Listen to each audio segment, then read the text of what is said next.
He told him to look in the mirror. Not literally, but close enough. When Kevin Harvick sat down with Will Buxton on Speed and started talking about Bubba Wallace's meltdown at Atlanta, he didn't pull a single punch. And what he said next didn't just settle an argument about a yellow line. It exposed something a lot of drivers in that garage don't want to admit out loud. Sunday at Echo Park Speedway was supposed to be Ryan Blaney's day, and in the end, he grabbed the win in overtime after a race that got chewed up and spit back out by weather delays, the kind of chaotic finish that keeps fans glued to their screens until the checkered flag finally drops. But for a few minutes after the race ended, the story wasn't Blaney at all. It was Bubba Wallace, standing where he thought he'd earned a second-place finish, watching it evaporate in front of him.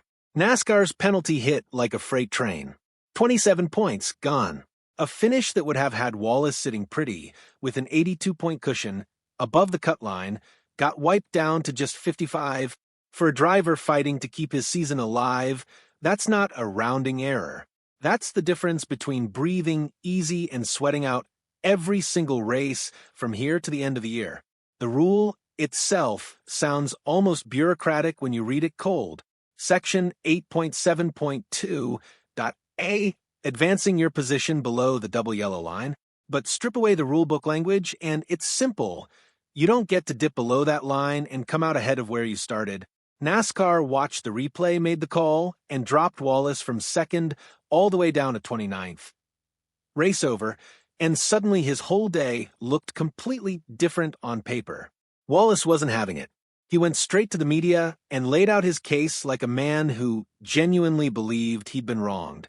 He said it flat out, advancing your position, that's what the rule punishes, and he didn't do that. He said he stayed third.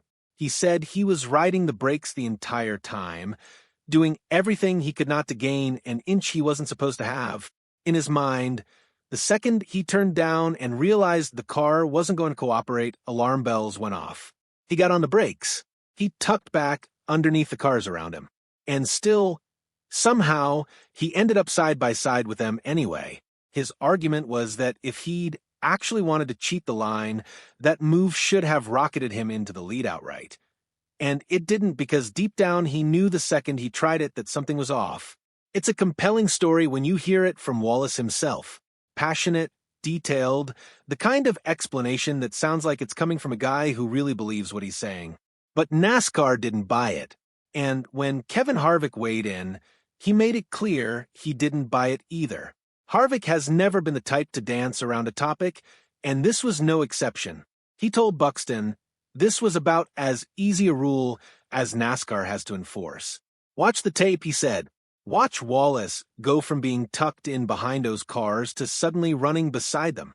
According to Harvick, once you see that transition happen in real time, there's not much room left to argue he didn't gain anything from it. Harvick broke it down almost like a teacher walking through a math problem. You can't dip below the double yellow line and land in a better spot than where you started crossing it. That's the whole rule, stripped down to its bones. And in his eyes, Wallace didn't lose his position. He didn't just hold serve. He came out of that move in a stronger spot than when he went in, and that, according to Harvick, is exactly what the rule exists to stop. Then came the line that probably stung the most. Harvick said it wasn't really about the rule being unclear or the call being close. He said it looked more like Wallace simply lost track of where he needed to be on that racetrack in the moment, got a little too aggressive chasing a spot, and ended up paying the price for it. Not a conspiracy, not an unfair NASCAR decision, just a mental lapse at the worst possible time, in the middle of a green-white checkered scramble where every inch matters and there's no room for a split-second mistake. But here's where it gets interesting, because Harvick didn't just stop at defending the call.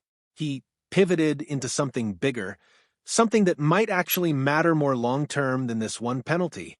He started questioning whether Atlanta even needs the double yellow line rule in the first place. He pointed out that the track doesn't really behave like Daytona or Talladega, even though NASCAR treats it with a similar rulebook.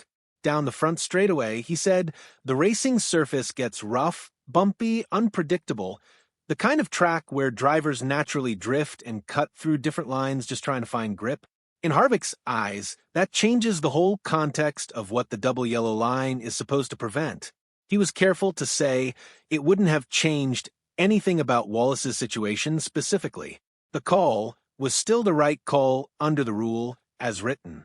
But he left the door open to a bigger conversation NASCAR might need to have about whether Atlanta's rulebook actually fits Atlanta's racetrack, or whether it's just been copied and pasted from tracks that look nothing alike once you get down into the banking and the surface conditions.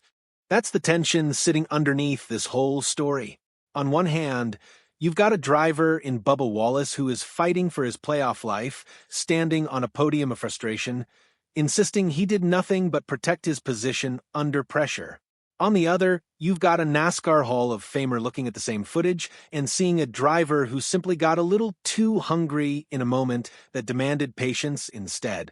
And that's really what makes this more than just a 2-minute penalty debate. It's a window into how thin the margin is at the top of the Cup Series standings right now. 27 points doesn't sound like much when you say out loud, but in a points race this tight, it's the difference between cruising toward the playoffs and white-knuckling every single lap of every single race, trying to claw your way back above the cut line. Wallace knows that better than anyone right now, and it's exactly why his reaction after the race carried so much weight. Whether you side with Wallace's explanation or Harvick's breakdown probably depends on how many times you've watched that in-car footage. But one thing is clear, this isn't going away quietly. Wallace has playoff math to worry about now that didn't exist an hour before that penalty came down, and NASCAR has a Hall of Famer publicly wondering out loud whether the rulebook they're using at Atlanta is even the right one to begin with. So, where do you land on this one? Was Wallace simply defending himself against a penalty he didn't deserve, or did Kevin Harvick just describe exactly what everyone else in that garage was already thinking? Drop your take, because this argument is only getting louder from here.